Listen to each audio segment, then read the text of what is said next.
அருள் நிறைந்த வாழ்க்கையின் மூலமா வெளிவந்த குழந்தை இது. கருவிலே திருவுடையான்னு சொல்லுவாங்க இல்ல, அந்த மாதிரி 2 பேருமே சின்ன வயசுலயே ஆன்மீகத்துல நிறைய தொண்டாச்சு.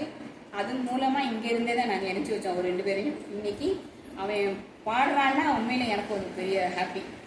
இன்னைக்கு மகரிஷியோட வாழ்த்து பாடல், குரு வணக்க பாடல் அவன் பாடுவான், கேளுங்க. வாழ்த்து பாடுவான்.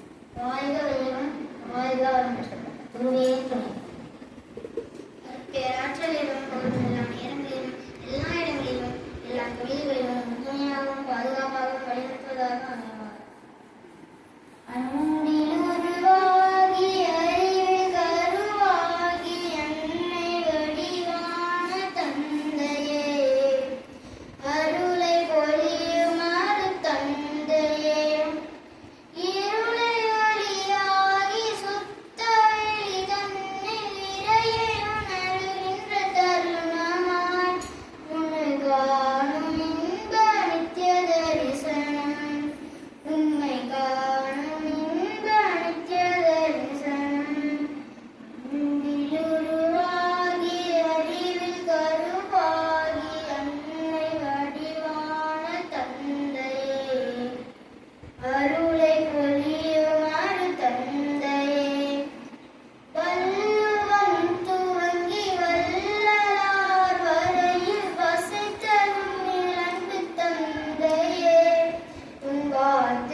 வாழ்க வையம்.